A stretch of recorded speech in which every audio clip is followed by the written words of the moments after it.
आइए हम सीधा वचन में जाएंगे। यशायाह की किताब उसका 43 अध्याय और 1 और 2 वचन पढ़ेंगे।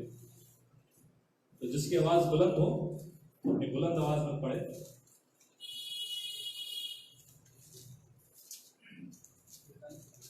43 का 1 और 2। हे इस्राएल तेरा रचने वाला और हे याकूब तेरा सृजनहार यहोवा अब यूं कहता है, मत डर, क्योंकि मैंने तुझे छुड़ा लिया है। मैंने तुझे नाम लेकर बुलाया है, तू मेरा ही है। जब तू जल में होकर जाए मैं तेरे संग संग रहूंगा। जब तू नदियों में होकर चले तब वह तुझे ना डुबा सकेगी। जब तू आग में चले तब वह तुझे आँच न लगेगी और उसकी लौ तुझे ना जला सकेगी। आमेन। आइए हम प्रार्थना करें। परमेश्वर आपका एक बार फिर से धन्यवाद देते हैं प्रभु, तेरे उन वादों के लिए पिता परमेश्वर, तेरी प्रतिज्ञाओं के लिए पिता परमेश्वर, तेरी वाचा के लिए पिता परमेश्वर, तेरे प्रतिबाध के लिए पिता परमेश्वर। प्रभु हम धन्यवाद देते हैं प्रभु, क्योंकि आप हमारे लिए कमिटेड हैं पिता परमेश्वर। इस समय को तेरे हाथ में सौंपते हैं, प्रार्थना प्रभु यीशु मसीह के नाम से मांगते हैं, आमीन। यशायाह की किताब उसका 43 अध्याय और 1 और 2 वचन बहुत ही फैसिनेटिंग वचन है, बहुत ही फैसिनेटिंग वचन है। आज का जो मेरा संदेश है वो ये है कि परमेश्वर हमारे प्रति प्रतिबाध्य है। आप कहेंगे ये प्रतिबाध्य क्या होता है? मैंने तो सुना ही नहीं इस शब्द को हिंदी में। इंग्लिश में कहेंगे God is committed to us. परमेश्वर जो है वो हमारे प्रति प्रतिबाध्य है। प्रतिबाध्य का मतलब ये होता है किसी उचित या महत्वपूर्ण लगने वाली वस्तु या कार्य या व्यक्ति के प्रति प्रतिबाध्य। मतलब कि हम प्रतिबाध्य कब करते हैं, प्रतिज्ञा कब लेते हैं? जब हम किसी को अपने जीवन में महत्व देते हैं। क्या देते हैं? महत्व देते हैं। हम यूं ही किसी के प्रति प्रतिबाध्य नहीं करते, राइट? किसी के प्रति, किसी वस्तु के प्रति अपने जीवन में जिसको हम महत्व देते हैं, चाहे वो हमारा रिश्ता हो, चाहे हमारा परिवार हो, चाहे हमारे दोस्त हो, चाहे कोई भी हो, हम यूं ही ऐसे ही नहीं प्रतिवाद्य करते। प्रतिवाद का एक बहुत ही अच्छा उदाहरण है, जब एक नया जोड़ा जब शादी के पवित्र बंधन में बंधने जाता है तो वो एक दूसरे को क्या देते हैं? वाचा बांधते हैं, प्रतिबाध्य करते हैं। क्या करते हैं? प्रतिबाध्य करते हैं, एक दूसरे से वाचा बांधते हैं, राइट? वाव लेते हैं और परमेश्वर को साक्षी रखकर वो वाव लेते हैं। क्या वाव लेते हैं? कि मैं तेरा साथ सुख और दुख में कभी नहीं छोड़ूंगा, राइट? तो आज का संदेश मेरा यूं ही है कि परमेश्वर हमारे प्रति क्या है? प्रतिबाध्य है। अगर हम बाइबल खोलेंगे, उत्पत्ति से लेकर प्रकाशवाक तक आप परमेश्वर की विश्वास योग्यता को देख पाएंगे, आप परमेश्वर की प्रतिज्ञाओं को देख पाएंगे, आप परमेश्वर के वादों को देख पाएंगे, आप परमेश्वर के प्रतिवाद को देख पाएंगे। अगर उत्पत्ति से लेकर प्रकाशवाक तक बाइबल जो है संपूर्ण रीति से परमेश्वर की प्रतिज्ञाओं से भरा हुआ है।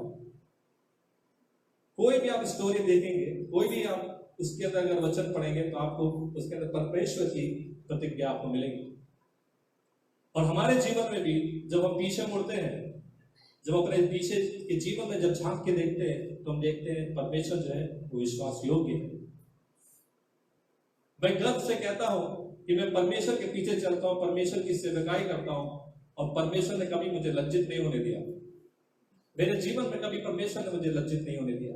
और यहां पर परमेश्वर यहां पे इजराइल से कह रहा है, हे इजराइल तेरा रचने वाला, हे याकूब तेरा सृजनहार यहोवा अब यूं कहता है, मत डर। क्या मत डर? मत डर, मत डर, क्योंकि मैंने तुझे छुड़ा लिया है। क्या कर लिया है? मैंने तुझे क्या कर लिया है? मैंने छुड़ा लिया है। धन्यवाद हो प्रभु यीशु मसीह का कि उसने सूली पर जाकर हमको क्या कर लिया? हमको छुड़ा लिया। अपने पवित्र लहू बहाकर क्या कर लिया? हमें छुड़ा लिया। एक नई वाचा बांधकर क्या कर दिया? हमें छुड़ा लिया। अपनी आत्मा देकर क्या कर लिया?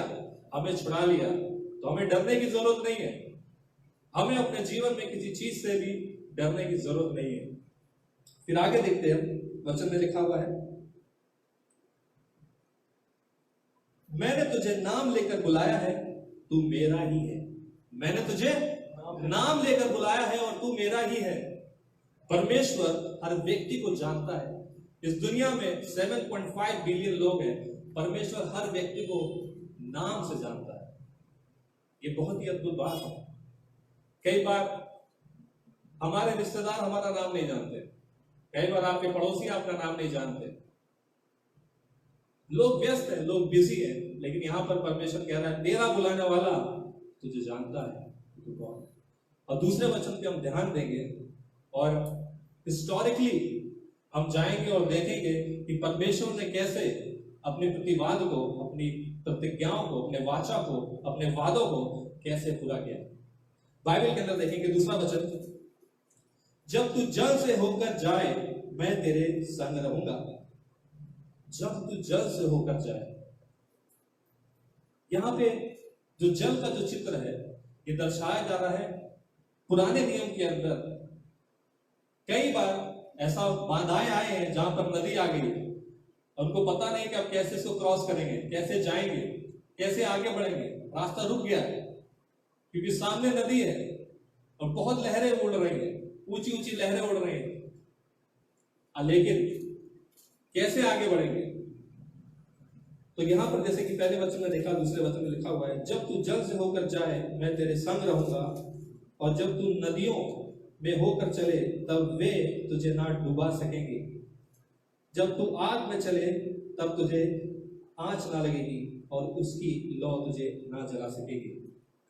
बाइबल में हम देखते हैं जोशुआ की किताब उसका 3रा अध्याय 15 से 16 वचन। जोशुआ की किताब उसका 3रा अध्याय 15 से 16 वचन पढ़ेंगे, जिसको भी मिले फटाक से वचनों को पढ़ें। और संदूक के उठाने वाले यरदन पर पहुंचे और संदूक के उठाने वाले याजकों के पांव यरदन के तट के जल में पड़े। यरदन का जल तो कटनी के समय के सब दिन अपने तट के ऊपर बहा करता था। तब जो लोग जल की ऊपरी से बहा आता था वह दूर अर्थात आदम नगर के पास जो सारतान के निकट है रुककर एक ढेर हो गया और दीवार सा उठा रहा, और जो जल अराबा का ताल जो खारा ताल भी कहलाता है उसकी ओर बहा जाता था, वह पूरी रीति से सूख गया और प्रजा के लोग यरीहो के सब पार उतर गए। देखा आपने योशुआ की किताब में जो योशुआ होता है परमेश्वर उससे बात करता है, क्योंकि बीच में एक रुकावट आ जाती है, बीच में एक नदी होती है। अब किसी को पता नहीं होता है कि कैसे नदी को पार करेंगे। उस समय पता है क्या होता है, उनके पास आर्क ऑफ द कॉवेनेंट होता है, वाचा का संदूक होता है, और वाचा का संदूक जो है वो उनकी अगुवाई करता है। और वाचा का संदूक जो पुराने नियम में चित्र है परमेश्वर की उपस्थिति का, कि हमारे जीवन में जब परमेश्वर की उपस्थिति होती है तो परमेश्वर क्या करता है, हमारी अगुवाई करता है। और यही हो रहा है योशुआ की किताब के अंदर 3रे अध्याय में 15 से 16 में परमेश्वर आज्ञा देता है, योशुआ को कहता है तुम क्या करो, तुम जो लेवी लोग हैं उनको बोलो कि वो ये वाचा के संदूक को उठाएं और वाचा का संदूक को लेकर आगे बढ़े। और जैसे ही लिखा है उसमें, जैसे ही याजक लोग उस नदी में पांव रखते हैं, जैसे ही उनका पानी जो नदी का पानी होता है उनके पैरों को छूता है, अगर आप पढ़ेंगे उसमें लिखा हुआ जैसे ही उनके पैरों को छूता है वैसे ही पानी ऐसा खड़ा हो जाता है जैसे कि दीवार बन जाती है। हालेलुया। जब हमें पता नहीं होता है कि हमारे जीवन में क्या करना है, जब हमारे जीवन में बहुत सारी रुकावटें आ जाती हैं, कई बार हमारे जीवन में आर्थिक रुकावटें आती हैं, कई बार हमारे अंदर विश्वास की कमी होती है, कई बार हम भरोसा नहीं कर पाते कि परमेश्वर जो है वो नामुमकिन को भी मुमकिन करने वाला परमेश्वर है। वचन बताता है जो परमेश्वर पर विश्वास करता है, जो उस पर भरोसा रखता है, वो कभी लज्जित नहीं होता। वो नामुमकिन को मुमकिन करने वाला परमेश्वर है। और यहाँ पर ऐसी परिस्थिति में वहां पर लोग फंसे हुए योशुआ के साथ में, कि उन्हें मालूम नहीं क्या करना है, लेकिन परमेश्वर आज्ञा दे रहा है। परमेश्वर कह रहा है कि तुम मेरे वाचे के संदूक को उठाओ, और जैसे ही उन्होंने पैर रखा नदी में वैसे ही पानी एकदम खड़ा हो गया, रास्ता बन गया, और परमेश्वर की उपस्थिति यानी कि वाचा का संदूक उनकी अगुवाई करा, उन्होंने नदी को पार कर लिया। है ना ये अद्भुत बात। यशायाह के 43 के दूसरे वचन में लिखा है कि तुम नदियों में से होकर चलोगे, राइट, और वो नदियों में से होकर चले। ये परमेश्वर विश्वास योग्य है। परमेश्वर जो कहता है वो करता है। उसने कहा उजियाला हो जा तो उजियाला हो गया, राइट। उसका सिर्फ एक शब्द हमारे जीवन में पर्याप्त है। एक शब्द उसका हमारे जीवन में हमारे सारे संकट को दूर कर देगा। लेकिन वहां पर ध्यान देने वाली बात यह है कि योशुआ ने और जो लेवी लोग थे उन्होंने परमेश्वर की आज्ञा का पालन किया, उसको तुच्छ नहीं जाना। उन्होंने नहीं सोचा, मन में कुड़कुड़ाए नहीं, उन्होंने ये नहीं कहा अरे कैसी बात कर रहे हो, थोड़ा प्रैक्टिकल बनो। बाचा संदूक लेकर ऐसा थोड़ी ना होता है कि पानी रखोगे पानी सीधा खड़ा हो जाएगा, ऐसा थोड़ी ना होता है। कुड़कुड़ नहीं करा लोगों ने, अपने जीवन में उन्होंने कुड़कुड़ नहीं करा वहां पर, वैसा तो बहुत करा, लेकिन उस स्थान पर उन्होंने परमेश्वर की आज्ञा का पालन किया। और जब उन्होंने परमेश्वर की आज्ञा का पालन किया, नदी दो भाग में हो गई, पानी खड़ा हो गया, सीधा खड़ा हो गया। परमेश्वर विश्वास योग्य है, जो वो कहता है वो करता है। वो अपने प्रतिवाद के लिए हमेशा विश्वास योग्य रहता है। फिर आगे लिखा हुआ है,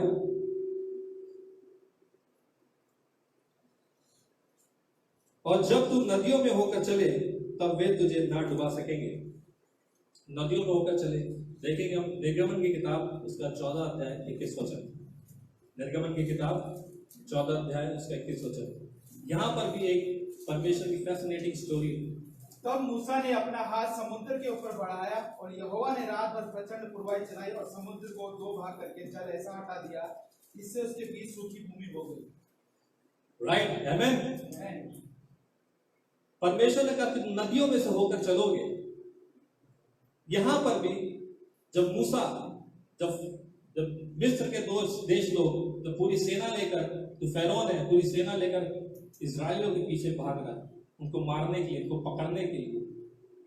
और मूसा ऐसी स्थिति में वहां फंस जाता है जहां पर कुछ नहीं होता, जहां पर सिर्फ लाल समुद्र होता है, राइट, रेड सी होती है, लाल समुद्र होता है, और उन्हें नहीं पता कि क्या करना है। लेकिन जैसे ही मूसा अपने हाथ को बढ़ाता है, नदी क्या होती है, वो भाग में हो जाती है। परमेश्वर समुद्र में के बीच में से भी रास्ता बना देता है।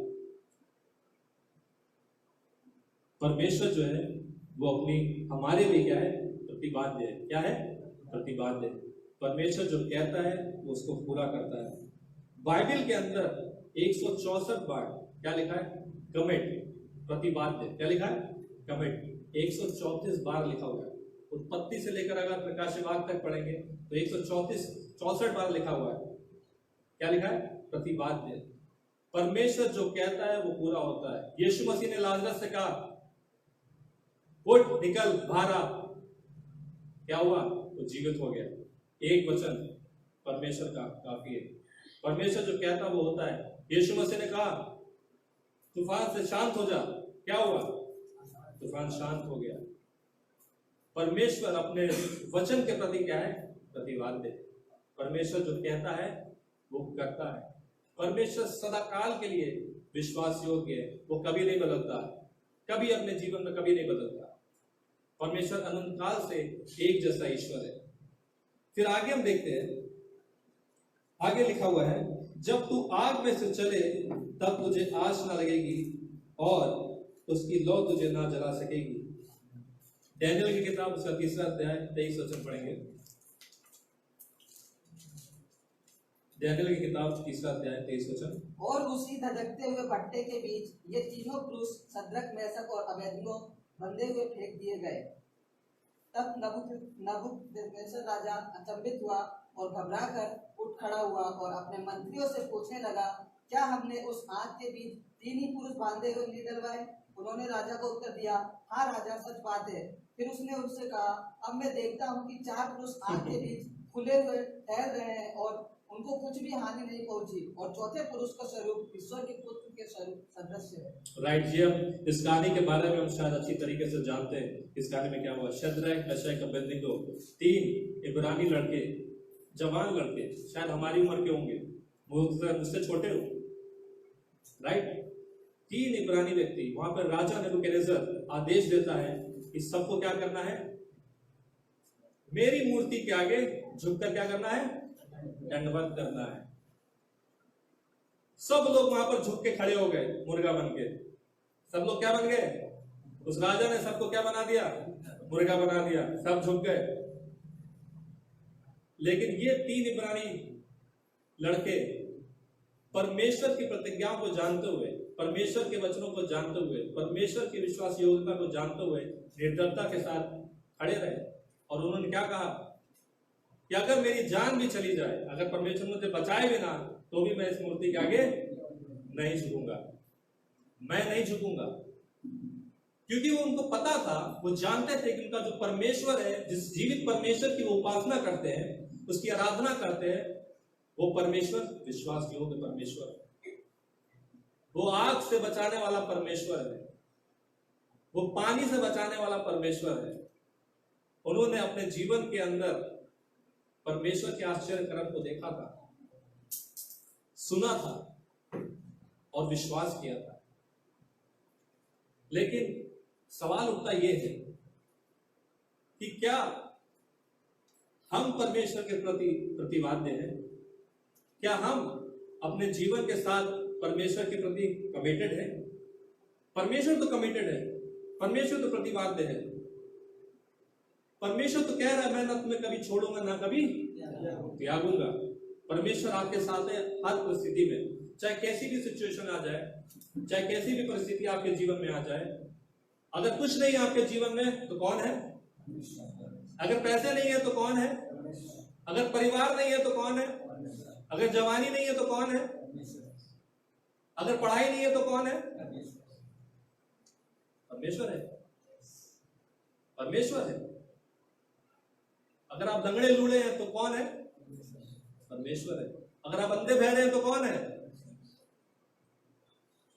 अगर आपके पास कुछ भी नहीं है, इस सूरज इस धरती के बीच में अगर आपके पास कुछ भी नहीं है तो कौन है?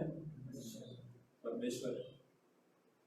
और परमेश्वर जो है वो विश्वास योग्य है अपने प्रतिवाद के तरफ। जो वो प्रतिवाद करता है हमारी तरफ, हमारे लिए, हमारे साथ, वो उसको क्या करता है? पूरा करता है। और हमने वचनों में देखा कि कैसे परमेश्वर वो परमेश्वर है जो हमको छुड़ाने वाला है, और वो हमसे कहता है मत डरो। क्या मत करो? मत डरो। पता है मत डरो कितनी बार लिखा है बाइबल में? 365 बार, राइट? हर एक दिन के लिए लिखा हुआ है, क्योंकि पता है कि हर थोड़ी सी अगर चींटी आ जाएगी काट लेगी तो हम डरने लगेंगे, राइट? अगर एक पिन भुक जाएगी तो हम कहने लगेंगे वो टिटनेस हो जाएगा। हम छोटी छोटी चीजों से क्या डरने लगते हैं। इसी बार और बार बार परमेश्वर क्या कहा है कि सब मत डरो। परमेश्वर विश्वास योग्य है। मत्ती का अध्याय 6 अध्याय 25 से 26 पढ़ेंगे। मत्ती 6 अध्याय 25 से 26।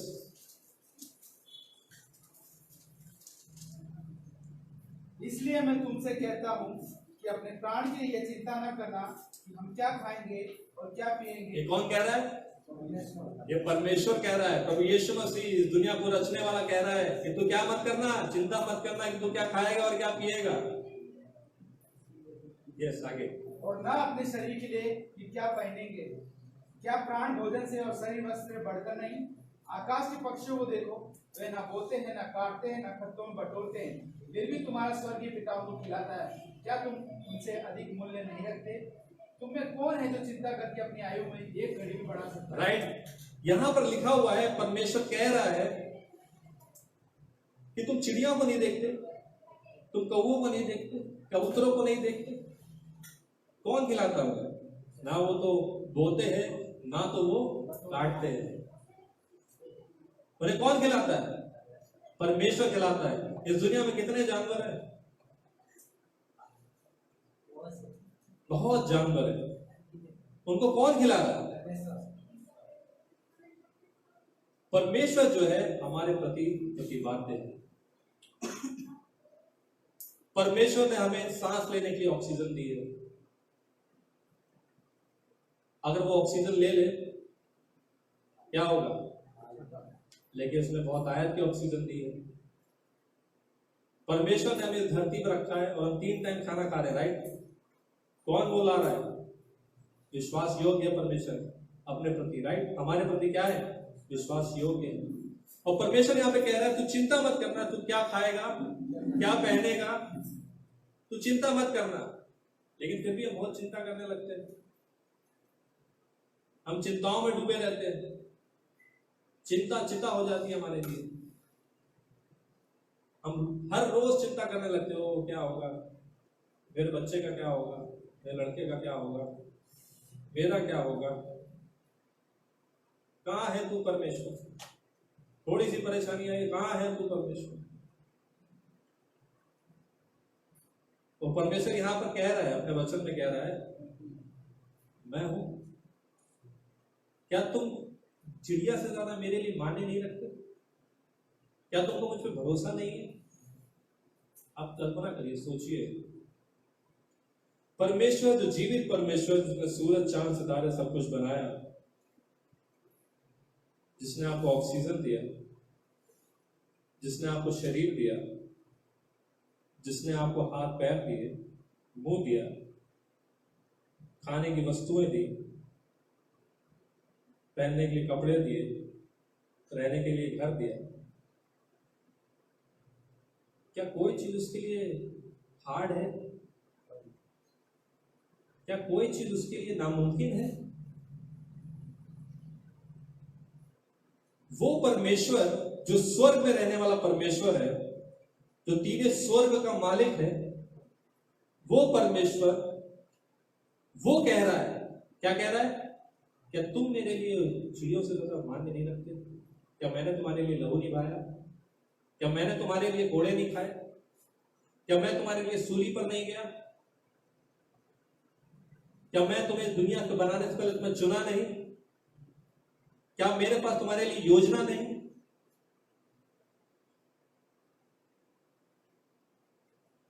तुम मुझे क्या समझते हो? तुम मुझे क्या समझते हो? कई बार हम परमेश्वर को बहुत छोटा बना देते हैं अपने जीवन में, इतना छोटा कि हमें खुद ही दिखाई नहीं देता। बहुत छोटी चीजों को देखने के क्या लगाना पड़ता है? Microscope, right? माइक्रोस्कोप लगा के देखते ना, atom, proton, neutron, amoeba, parasites, इतना छोटा बना देते। परमेश्वर जो तीनों स्वर्ग का मालिक है, राइट, वो परमेश्वर कह रहा है, क्या तुम मेरे लिए मान्य नहीं रखते? फिर भी हम चिंता में डूबे रहते हैं। हम अपना जीवन ऐसे व्यतीत करते हैं जैसे कि हारे हुए। कई बार दुख होता है देखकर कि विश्वासी लोग ऐसा जीवन जी रहे हैं जैसे कि हारे हुए, भूले हुए हैं। अगर पिन मार दें खुश गायब, एक अगर पिन लग जाए तो गायब, चल छोड़ देते, बाइबल क्लास छोड़ देते, चले जाते, कोई मतलब नहीं है। वही कचरे से निकल के आए थे, कचरे में चले गए वापस।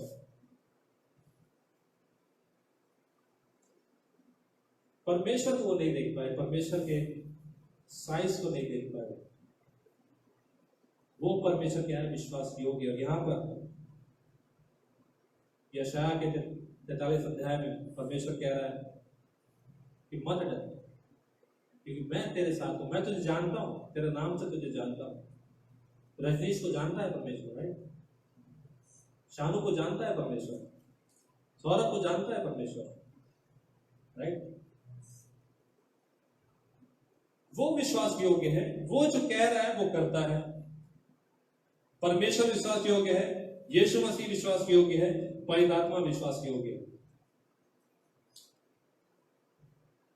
मत्ती के 28-18-20 में 20वीं आयत में प्रभु यीशु मसीह कहते हैं, दुनिया के अंत तक मैं तुम्हारे साथ हूं। परमेश्वर भी कह रहा है, पिता परमेश्वर भी कह रहा है कि मैं तुम्हें कभी ना छोड़ूंगा ना कभी त्यागूंगा। प्रभु यीशु मसीह भी इस बात को कह रहे हैं, वो कह रहे हैं कि दुनिया के अंत तक मैं तुम्हारे साथ हूं। परमेश्वर का दावा है ये, परमेश्वर का वाचा है ये, परमेश्वर की प्रतिज्ञा है ये, परमेश्वर का प्रतिवाद्य है कि वो तुम्हारे साथ है। चाहे जीवन में कितने भी बड़े पहाड़ आ जाए, कितनी भी परेशानी आ जाए, तूफान आ जाए, अकाल पड़ जाए, लेकिन कौन तुम्हारे साथ है? प्रभु यीशु मसीह कह रहा है मैं तुम्हारे साथ हूं। दुनिया के अंत तक कौन मेरे साथ है? परमेश्वर मेरे साथ है, प्रभु यीशु मसीह मेरे साथ है। वो अपने वादे के अनुसार इस स्थान पर आज इसी समय यहां पर मौजूद है, क्योंकि ये उसका वचन है। ये मैं कह रहा हूं इसलिए नहीं, क्योंकि परमेश्वर ने कहा है, इसलिए वो यहां पर मौजूद है। अपनी वाचा के अनुसार, अपने प्रतिवाद के अनुसार वो यहां पर मौजूद है। वो विश्वास योग्य है, वो कमिटेड है। वो हमें ऑक्सीजन दे रहा है, खाने के लिए खाना दे रहा है, पहनने के लिए कपड़े दे रहा है, राइट। लेकिन हम क्या दे रहे हैं? हम परमेश्वर को क्या दे रहे हैं? ये बहुत बड़ा सवाल है। परमेश्वर मेरे प्रति प्रतिवाद्य है, लेकिन क्या हम परमेश्वर के प्रति प्रतिवाद्य हैं? क्या परमेश्वर ने जो सेवकाई इस कलीसिया के ऊपर सौंपी है, आपके ऊपर जो सौंपी है, क्योंकि आप कलीसिया हो, ये कलीसिया नहीं है, बिल्डिंग कलीसिया नहीं है, आप कलीसिया हो, जो आप पर परमेश्वर ने आपको जो बोझ दिया है, जो मिनिस्ट्री दी है। यीशु मसीह ने क्या कहा है यहाँ पर 18 से 20 में क्या कहा है कि दुनिया के अंत तक जाओ, राइट। जाओ, मेरे नाम से लोगों को बपतिस्मा दो, जो मैंने तुम्हें सिखाया वो बातें तुम सिखाओ। क्या ये प्रतिज्ञा हम लेते हैं कि हम परमेश्वर के वचन को बांटेंगे? क्या हम ये प्रतिज्ञा लेते हैं कि हम लोगों को शिष्य बनाएंगे? क्या हम ये प्रतिज्ञा लेते हैं कि हम अपना घर छोड़कर, कंफर्ट जोन छोड़कर बाहर निकलेंगे, परमेश्वर को पहला स्थान देंगे? क्योंकि जब आप परमेश्वर को पहला स्थान देते हो तो उसकी कीमत चुकानी पड़ती है। क्या वास्तव में आपने परमेश्वर को अपने जीवन में पहला स्थान दिया है? या आप अपने आप से पूछिए, आप अपने आप से पूछिए, क्या मैंने अपने जीवन में परमेश्वर को पहला स्थान दिया है? क्या मैं परमेश्वर के प्रति कमिटेड हूं? क्या ये जीवन यीशु मसीह का जीवन है कि ये संसार के लिए जीने के लिए या मेरे लिए जीने के लिए? ये जो जीवन किसने दिया आपको? ये जीवन परमेश्वर ने दिया, आपने तो नहीं बनाया। तो आप किसके लिए जी रहे हो? किसके लिए जी रहे हो? रोटी, कपड़ा, मकान, किसके लिए जी रहे हो? बहुत बड़ा सवाल है। परमेश्वर ने आपको बनाया एक उद्देश्य के साथ में। बाइबल बताती है परमेश्वर के पास उद्देश्य है, योजना है आपके लिए, आपकी उन्नति के लिए, आपको हानि पहुंचाने के लिए नहीं, इसलिए आपकी उन्नति के लिए। और जो 3 स्वर्ग का मालिक है उस पर हम भरोसा नहीं करते हैं, कई बार उस पर विश्वास नहीं करते हैं। विश्वास के कदम उठाने में इतनी तकलीफ होती है कि हम बता नहीं सकते। हम बस नाव में बैठे रहना चाहते हैं। कई मसीह लोग नाव में सिर्फ बैठे रहते हैं, सिर्फ कलीसिया में आते हैं, सिर्फ बैठे रहते हैं और कुछ नहीं करते। क्या करते हैं? वो सिर्फ बैठे रहते हैं, लेकिन विश्वास के कदम को नहीं उठाते। पतरस की तरह नाव से बाहर नहीं निकलते, विश्वास के कदम को उठाते नहीं है। और क्योंकि वो उठाते नहीं, इसलिए परमेश्वर के चमत्कार को अपने जीवन में देख नहीं पाते। 2 कुरिन्थियन 6 अध्याय 16 वचन। 2 कुरिन्थियन 6 अध्याय 16 वचन। और मूर्तियों के साथ परमेश्वर के मंदिर का क्या संबंध? क्योंकि हम तो जीवते परमेश्वर के मंदिर है। जैसा परमेश्वर ने कहा है, मैं उनमें बसूंगा और उनमें चला फिरा करूंगा, और मैं उनका परमेश्वर होऊंगा और वे मेरे लोग होंगे। मैं उसमें बसूंगा, मैं उनके साथ चलो फिरूंगा, और वो क्या होंगे? मेरे लोग होंगे, और वो मैं उनका क्या होगा? परमेश्वर होगा। हालेलुया। हमारे साथ कौन चल रहा है? हमारे अंदर कौन है? कौन है? हमारा परमेश्वर कौन है? सिर्फ एक परमेश्वर, राइट। उसका वादा है कि मैं उन लोग के साथ चलूंगा। यीशु मसीह कह रहे हैं, मैं दुनिया के अंत तक तुम्हारे साथ हूं। पिता परमेश्वर कह रहे हैं कि मैं तुम्हें कभी ना छोड़ूंगा ना कभी त्यागूंगा, राइट। और पवित्र आत्मा क्या कह रहे हैं? मैं सदा तुम्हारे साथ हूं, मैं तुम्हारे अंदर हूं। परमेश्वर विश्वास योग्य है आपको रास्ता दिखाने के लिए। परमेश्वर विश्वास योग्य है आपको बताने के लिए कि आपको अपने जीवन में किस प्रकार का निर्णय लेना है। परमेश्वर विश्वास योग्य है आपको मार्गदर्शन करने के लिए। परमेश्वर कह रहा है कि मैं क्या होऊंगा? प्रभु होऊंगा। लेकिन लेकिन क्या हम पवित्र आत्मा से अगुवाई मांग रहे हैं अपने जीवन में? क्या रोज हम सुबह उठते हैं और कहते हैं परमेश्वर आप मेरी अगुवाई करें? क्या हम अपनी अगुवाई खुद करने लगते हैं? अपने जीवन की गाड़ी खुद चलाने लगते हैं? परमेश्वर को चलाना चाहिए कि आपको चलाना चाहिए? सुरक्षित क्या है? परमेश्वर जब आपके जीवन को चलाएगा, आपकी गाड़ी, जीवन की गाड़ी को चलाएगा, तो आपका एक्सीडेंट नहीं होगा। लेकिन जब आप चलाओगे तो क्या होगा? एक्सीडेंट के चांसेस है, क्योंकि आप गलती कर सकते हो लेकिन परमेश्वर कभी गलती नहीं करेगा। अब आप सोचिए, एक उदाहरण देता हूं। मान लीजिए एक व्यक्ति है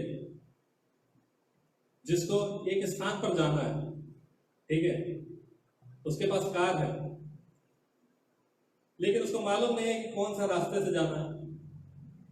अब वो कहता है मैं ना जीपीएस का इस्तेमाल करूंगा, मैं ना मैप का इस्तेमाल करूंगा, ना मैं किसी से पूछूंगा कि रास्ता क्या हुआ, मैं पहुंचना कैसे, मैं बस अपने आप चलाऊंगा।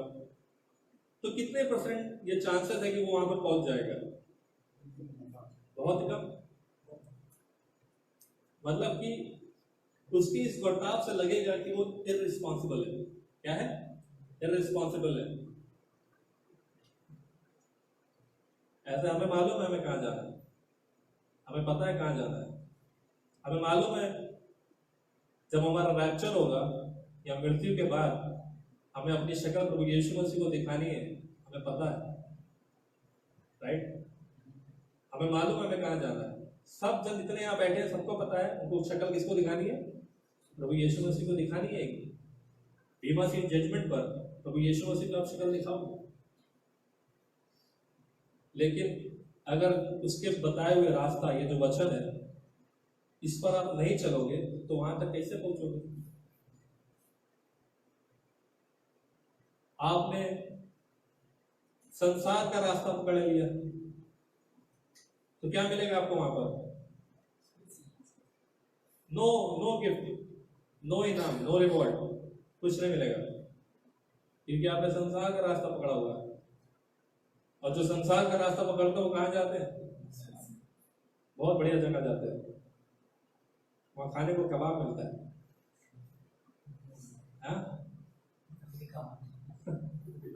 खुद कबाब बन जाओगे, सीख कबाब। परमेश्वर कोई खिलवाड़ नहीं है। हम सब जानते हैं कि हमारा डेस्टिनी क्या है, हम कहां जाने वाले हैं। अगर कोई यहाँ पर अविश्वासी है, परमेश्वर पे नहीं विश्वास करता है, हम वचन के अनुसार जानते हैं कि वो कहां जाने वाले हैं, राइट? और अगर कोई विश्वासी है यहाँ पर, ज्यादातर विश्वासी है, उनको मालूम है कि उन्हें कहां जाना है, तो हमारे पास ये जीपीएस है, ये मैप है, इसका इस्तेमाल क्यों नहीं करते?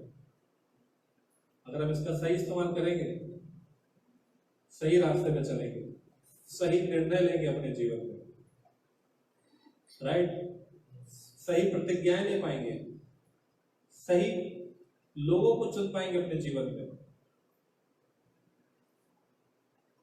अय्यूब कहता है 31:1 में कि मैंने अपनी आंखों के साथ क्या रखी? बादशाह बांध रखी है, मैंने अपनी आंखों के साथ प्रतिज्ञा ले रखी है। अय्यूब कह रहा है, भजन संहिता 37:5 में क्या लिखा हुआ है? Commit your ways to the Lord. क्या लिखा हुआ है? अपने मार्ग को की चिंता यहोवा पर छोड़, यहोवा पे छोड़ दो, अपने मार्ग की चिंता। अय्यूब ने क्या करा? अपनी आंख के साथ क्या कर लिया? प्रतिज्ञा बांध ली, प्रतिवाद बांध लिया। भजन संहिता 37 में अपने मार्ग की प्रतिज्ञा बांध ली। कमिट योर वेज, क्या? अपने मार्ग की प्रतिज्ञा बांध ली। हमको क्या करना चाहिए? अपने रास्तों की क्या कर लेना चाहिए? प्रतिज्ञा बांध लेना चाहिए, राइट? कि हम परमेश्वर के वचन पे चलेंगे। मेरे पांव कहां चलेंगे? सुसमाचार के जूते पहन के चलेंगे, राइट? मेरे हाथ में क्या रहेगा? परमेश्वर की जीवित तलवार, क्या? जो उसका वचन है। हमें अपने साथ क्या बांधनी चाहिए? परमेश्वर के प्रति प्रतिवाद। नीति वचन 16:3 उसमें लिखा है, commit your works to the Lord and he will establish you. Hindi में पढ़ेंगे, नीति वचन का 16 अध्याय 3 वचन।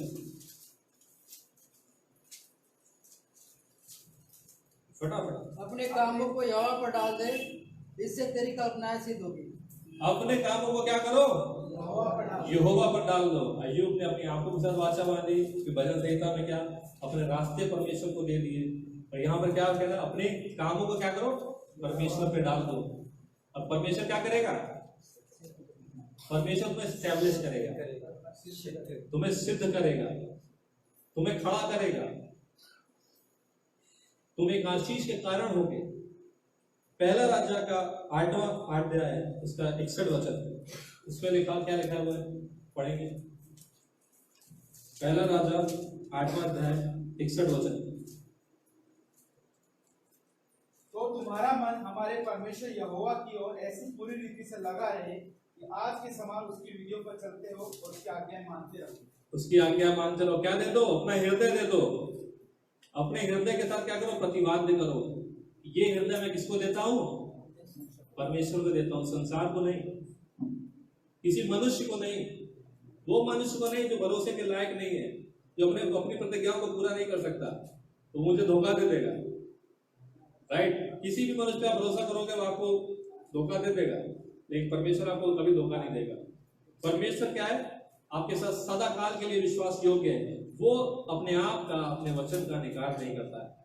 राइट? उसको वो नहीं निकालता, वो हमेशा विश्वास योग्य रहता है। आंखों को क्या कर दिया? आंखों के साथ वाचा बांध ली। रास्तों के साथ क्या है? प्रतिवाद बांध लिया। अपने कामों के साथ क्या? प्रतिवाद बांध लिया। अपने हृदय को क्या दिया? संपूर्ण रीति से प्रतिवाद बांध लिया, क्योंकि मैं परमेश्वर के वचन पर चल सकूं। मत्ती का अध्याय 22 अध्याय उसका 37 वचन क्या लिखा हुआ है? परमेश्वर से अपने पूरे हृदय, पूरे प्राण और पूरे मन से क्या करो? प्रेम करो। हमें क्या करना है? एक विश्वासी को क्या करना है? अपने पूरे हृदय के साथ में प्रतिवाद करना है। अपने प्राण के साथ क्या करना है? प्रतिवाद करना है। अपने मन के साथ, अपनी बुद्धि से के साथ क्या करना है? प्रतिवाद करना है कि ये मैं किसको देता हूं? परमेश्वर को देता हूं। आप इसका इस्तेमाल करिए। और फिर देखिए कि कितनी अद्भुत रीति से परमेश्वर इसका इस्तेमाल करता है। फिर आप परमेश्वर के आनंद को देखिए, आपके जीवन में कितना आनंद आएगा। फिर आप परमेश्वर के अद्भुत कार्य को अपने जीवन में देख पाएंगे। मैंने अपने जीवन में परमेश्वर के अद्भुत कार्य को देखा है। पासवान ने अपने जीवन में अद्भुत कार्य को देखा है। पासकाल ने अपने जीवन में परमेश्वर के अद्भुत कार्य को देखा है।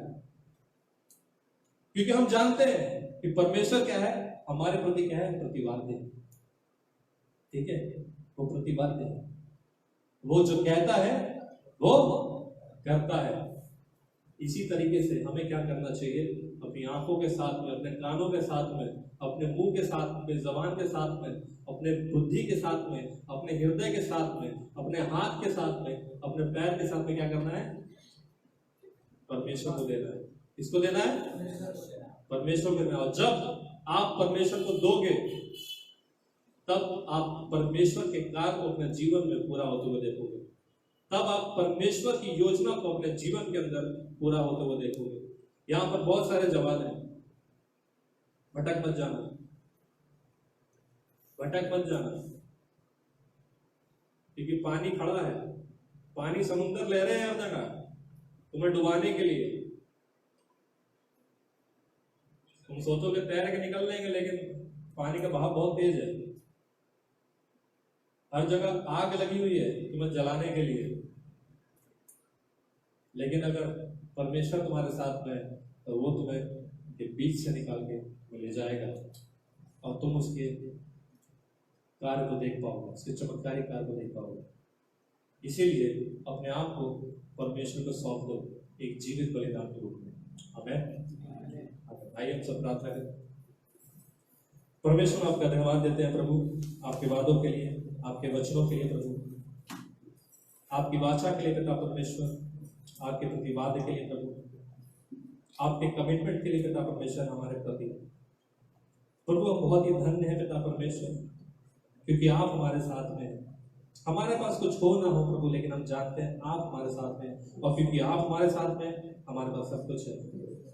हम प्रभु आपके नाम को उछाल डालते हैं प्रभु। हम प्रार्थना करते हैं पिता परमेश्वर, आज इसी समय प्रभु हम प्रार्थना करते हैं अपने संपूर्ण हृदय के साथ में, और अपने आप को तुझे सौंपते हैं पिता परमेश्वर। हम आज प्रभु प्रतिज्ञा लेते हैं प्रभु कि हम अपने जीवन को तुझे सौंपते हैं प्रभु, अपने हाथों को तुझे सौंपते हैं प्रभु, अपने पैरों को तुझे सौंपते हैं प्रभु। हमारा इस्तेमाल करिए पिता परमेश्वर, हमारा बहुतायत से इस्तेमाल करें पिता परमेश्वर। हमें नहीं पता है पिता परमेश्वर कि क्या होगा जीवन में, लेकिन प्रभु हम जानते हैं क्योंकि आप हैं प्रभु और आप विश्वास योग्य हैं पिता परमेश्वर, और आप अपने वचन के अनुसार हम जानते हैं प्रभु कि आपके पास हमारे लिए योजना है प्रभु, हमारी भलाई के लिए पिता परमेश्वर। प्रभु हम प्रार्थना करते हैं प्रभु कि हम आप हमारी सहायता करें, हमारी मदद करें पिता परमेश्वर, ताकि हम आप में बने रहें लगातार यूं ही। इस प्रार्थना को प्रभु यीशु मसीह के नाम से मांगते हैं, आमीन।